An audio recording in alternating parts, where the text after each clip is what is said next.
आमच्या नीलवयांना नवीन आयुष्य दिलंस. Thanks a lot. हे बघ विक्रम,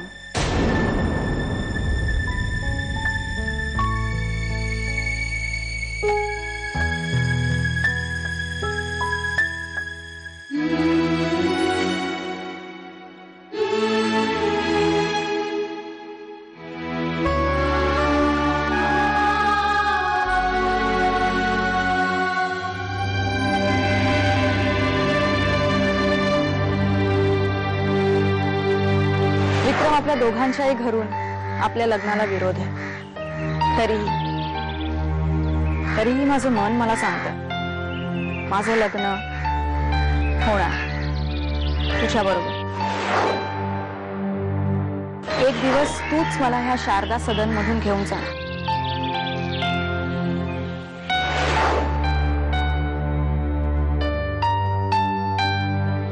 देवच्या बाबतीत तू असा विचार करूच कसा शकतेस? तिच्या बाबतीत एवढं सगळं घडून सुद्धा ती अजूनही विक्रम बद्दल बोलते, याचाच अर्थ तिचं आजही विक्रमवर खूप प्रेम आहे. पण तुला सांगून काय उपयोग? माणसावर प्रेम करता येतं हे तुला थोडंच माहितीये. साक्षी, काकू तुझ्या या ओरडण्याचा माझ्यावर काहीही परिणाम होणार नाही. आणि प्लीज, आज तू देवला जे काही बोललीस ते पुन्हा बोलण्याचा प्रयत्न करू नकोस. आणि शक्य झालं ना तर हे घाणेरडे विचार आधी मनातून काढून टाक. नाहीतर प्रश्न तू देवला विचारशील पण उत्तर तुला माझ्याकडून ऐकावं लागेल. साक्षी,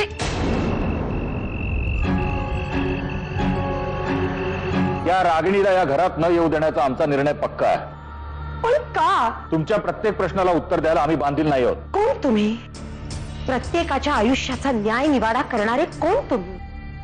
नील भाऊजींचं रागिणीवरती एवढं प्रेम असताना तिला तुम्ही आपल्या घरात येण्यापासून का अडवताय? हे त्यांचं प्रेम आहे. त्यांच्या प्रेमाचा त्यांनी विचार करावा. त्यांच्या प्रेमापेक्षा आम्हाला आमच्या घराण्याची इब्रत जास्ती प्यारी वाटते.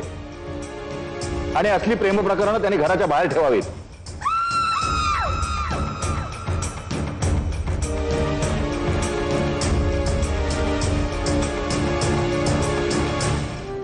भाऊजी, काय झालं घरी?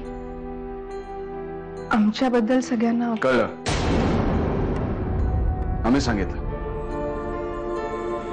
भैयासाहेब काय म्हणाले? काय म्हणणार? नेहमीप्रमाणे आपल्यावरती सगळे आरोप झटकून मोकळे झाले. भैया साहेब, आम्ही हॉस्पिटलमध्ये आहोत हे साईमनलाही कळलं असेल ना? कळलं. तरीही त्यांना आम्हाला भेटायला यावंसं नाही वाटलं. जाऊ दे ना नील भैया, आम्हाला वाटतं ना भैया साहेब आणि साईमन मध्ये काही फरक नाही. नाही विक्रम, तू साईमन बद्दल असं काही बोललास तर आम्हाला खरंच वाईट वाटेल. नील भैया, तुमच्या या स्वभावाचा फायदा आतापर्यंत सगळेजण घेत आलेत हे आता तरी तुम्हाला कळायला हवं. आम्हाला असं वाटतं की तुमचं जेवण गार व्हायच्यात तुम्ही जेवून घेतलं तर बरं वाटेल. तुम्ही जेवून घ्या, पण नंतर या विषयावर बोलूया. बदलणाऱ्या परिस्थितीनुसार माणसाने स्वतःला सतत बदलत राहिलं पाहिजे. माझ्यासारखा प्रयत्न तू सुद्धा करून बघ. विक्रम सारखे हजारो पर्याय उभे राहतील तुझ्या समोर. तुझे बदललेले विचार ऐकून खरंच खूप बरं वाटलं. पण एक सांगू, तू तुझं करिअर आणि माझं पर्सनल लाईफ या दोन गोष्टी मिक्स करतेस.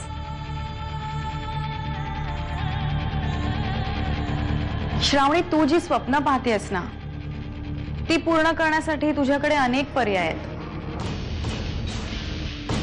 पण प्रेमात असं नसतं. आपण एकाच व्यक्तीच्या प्रेमात पडतो,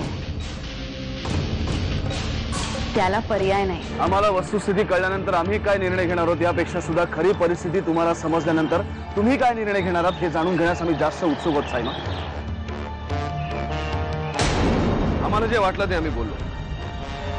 आता तुम्ही बोला साहेब. तुम्हाला जर असं वाटत असेल की रागिणीला या घरात आम्ही प्रवेश द्यावा किंवा नील राजे आणि त्यांच्यात नव्याने ते संबंध प्रस्थापित झालेत याला आम्ही परवानगी द्यावी तर ते कधीही शक्य नाही.